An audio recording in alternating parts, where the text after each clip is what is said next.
პუტინმა ორეშნიკი გაუშვაო და აღარ იციან რა ქნა წიოკია ეს ცალკე რუს ბიდლოში ცალკე მათი მომხრე აქ ვაი ქართველებიდან გაუშვა და რა ჩაიჯვა 40 მილიონი დოლარი ჯდება ერთი ორეშნიკის გაშვება და ჩაიჯვა სადაც ფული არა აქვს მაგუბედოს რა იყო ეს ჯერ ეგეთი კიევი არ დაბომბა ორეშნიკი დაბომბა სადღაც კიევის რაიონი ბელაია ცერკოვ რატო გააკეთა ეს ძალის დემონსტრირებისათვის რომ აი მე რა მააქვსო მაგრამ რაც პუტინმა გაისროლა ის იყო ფეიქ ორეშნიკი იმიტომ ორეშნიკი არის საკონტინენტთაშორისო ბალისტიკური რაკეტა ბირთვული იარაღისთვის და აქ ბირთვული იარაღი მოგეხსენებათ არ გაუსროლია ანუ ეს იყო ჩვეულებრივი რამდენად ქობინად გაიყო ეს 36 ბალვანკა აფეთქების გარეშე ჩვეულებრივი რკინის მასა რომელიც დაეცა სხვადასხვა ადგილას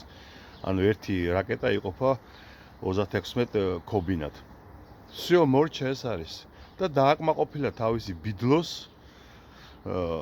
თავზე დაჯმულის რუსი მოქალაქეების, რა ვიცი, დერჟავული ამბიციები, რომ აი ჩვენ ორეშნიკი გვაქვს, რა მე გაიკეთე უკან შენი ორეშნიკი, ვის რას უზამ მაგარეშნიკი. ბირთვული იარაღს პუტინი ვერ გამოიყენებს, ყველა კარგად დაემახსოვროს. პირველი ბირთვული იარაღის გამოყენება რუსეთის მხრიდან, ეს ნიშნავს მთელი დასავლეთის მხრიდან მასზე საპასუხო დარტყმის მიყენებას, სადაც არ უნდა გამოიყენოს ის.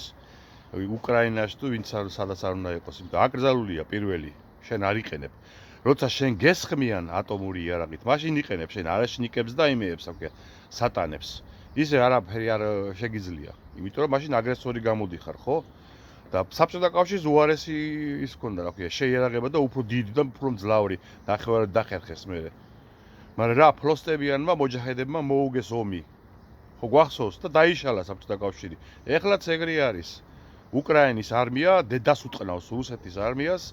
რუსეთის ეკონომიკას დედა აქ მოტყნული და პუტინსაც დედა ეტყნება და იმიტომ მისვლის აკეთიკით ორეშნიკებს აი ნახეთ მე რა მაქვს და გეშინოთ არ ეშინიათ მაგის ეშინიათ ეხლა მაგის შიტები არიან ბირთვული მუხტის გარეშე ორეშნიკი რო შეაშინო ორეშნიკით რო შეაშინო ამერიკელები და ევროპელები ბარენცის ზღვაში კიდევ ერთხელ ვიმეღურებ დგას რეიდზე ბრიტანული ერთი წყალქვეშა ნავი რომელსაც ბორტზე აქვს 16 ცალი ტრაიდენტის ტიპის ფრთოსანი რაკეტა ბირთვული შეიარაღებით. ეს 16 რაკეტა იშლება 6 ნაწილად თითო და 96 ცალი ქობინი გამოვა ერთი ზალპით. და ნახევარ რუსეთს ერთი რა ქვია წყალქვეშა ნავი ბრიტანული მხოლოდ ასწევს ცაში. აი ეგ არის. რა ამერიკელებზე აღარ ვლაპარაკობ რა შეიარაღება და რა ისა აქ მოვიდა. ასე რომ პუტინი ჩაჯმულია და ნახეთ ხო ჩინეთის იმასთან რა ქვია სისთან როგორ ძაღლივი წავკასავით დაყვებოდა უკან. აი ეგ არის პუტინი. გავაცელეთ ეს ვიდეო. ნუ გეშინიათ ნუ რაფრის პუტინი ბირთვული იარაღს ვერასოდეს ვერ გამოიყენებს და ისე დაეშლება რუსეთი.